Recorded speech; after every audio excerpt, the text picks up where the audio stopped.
Hello friends, स्वागत है आप सभी का मेरे यूट्यूब चैनल पर। मैं एक कहानी लेकर आई हूँ गरीब किसान की। सो फ्रेंड्स, कहानी पूरा देखें और प्लीज लाइक शेयर सब्सक्राइब करें। एक गांव में दो भाई होते हैं, एक का राम और दूसरे का होता है श्याम। दोनों भाइयों की शादी हो चुकी होती है। दोनों ही खेती बाड़ी किया करते थे। दोनों खेती बाड़ी किया करते थे और जो भी सब्जी खेतों में होती उसे अपने गांव के बाजार में बेच कर ही अपना जीवन चला रहे थे। दोनों खुश थे। श्याम एक ईमानदार इंसान था। वह बिना ही खाद बीज के खेतों में फसल बोया करता था, सब्जी लगाया करता था। उसका मानना ये था कि ज्यादा खाद बीज से सब्जी की गुणवत्ता कम हो जाती है और लोग बीमार पड़ेंगे। इससे क्या फायदा? हम हमारी सब्जी में कम खाद बीज डालेंगे जिससे लोगों को कोई नुकसान नहीं होगा।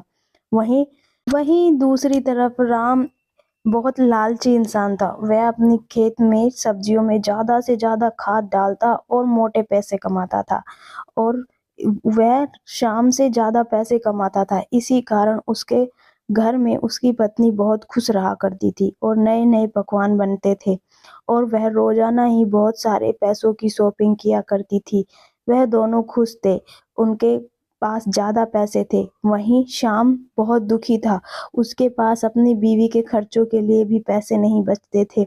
वह कम सब्जी लगती थी और कम ही पैसे कमाते थे। तब एक दिन उसकी पत्नी उससे पूछती है, तुम दोनों भाई एक ही काम करते हो सब्जी लगाने का, लेकिन फिर भी तुम्हारे भाई के पास अपने से ज्यादा पैसा है और आपके पास कुछ भी नहीं है, ऐसा क्यों? तभी श्याम कहता है, भगवान, मैं खेतों में ज्यादा खाद बीज नहीं डालता। मेरी सब्जियां बिना खाद बीज की होती है, इसीलिए मुझे कम बचत होती है और कम ही सब्जियां लगती है। उसकी सब्जियों में खाद बीज ज्यादा लगता है, जिस कारण से उसकी सब्जियां ज्यादा होती हैं। मैं कल शहर सब्जियां बेचना जाऊंगा। गांव के मुकाबले शहर की सब्जियां ज्यादा महंगी होती है। उसकी पत्नी कहती है, जो करना हो करो, कहकर चली जाती है। वहीं दूसरे दिन शाम अपनी सब्जियों को लेकर शहर के बाजार में जाने के लिए निकल पड़ता है। शहर में जाकर उसकी सब्जियां बेचने की तैयारी करने लगता है। वह जब सब्जी बेचता है तो धीरे धीरे लोग जमा होने लगते हैं। बिना खाद बीज की सब्जी को देखकर सभी खुश होते हैं, क्योंकि शहर में ताजा सब्जी मुश्किल से ही मिल पाती थी। इस कारण शाम को अपनी सब्जियों का पैसा दुगना मिल रहा था और वह भी धीरे धीरे पैसे वाला होता जा रहा था। उसके पास भी अब मोटे पैसे जमा होने लगे थे। यह देखकर एक दिन राम सोच में होता है कि भैया के पास इतने पैसे कहाँ से आ रहे हैं, जो वह अच्छे मोटे पैसे कमा रहे हैं। तो वह भी अपनी सब्जी को लेकर शहर में निकल पड़ता है। वह भी सोचता है कि मैं भी शहर जाकर मोटे पैसे कमाऊंगा। लेकिन जितनी भीड़ शाम की दुकान पर होती है, उस राम की दुकान पर बिल्कुल भीड़ नहीं होती, क्योंकि वह सब्जियों में खाद बहुत ज्यादा डालता था, जिस कारण कोई भी उसकी सब्जियां नहीं लेना चाहता था। और वह धीरे धीरे पैसों के कारण भी दुखी हो रहा था, क्योंकि उसकी सब्जियों के दाम बहुत कम मिल रहे थे। तभी उसकी पत्नी कहती है, क्या हुआ? तुम तो बहुत पैसे बचाते थे सब्जी में, अब क्या हो गया? तभी वह सोच में पड़ जाता है कि भैया की सब्जी अच्छे मोल पर बिक रही है, लगता है मुझे ही कुछ ना कुछ करना पड़ेगा।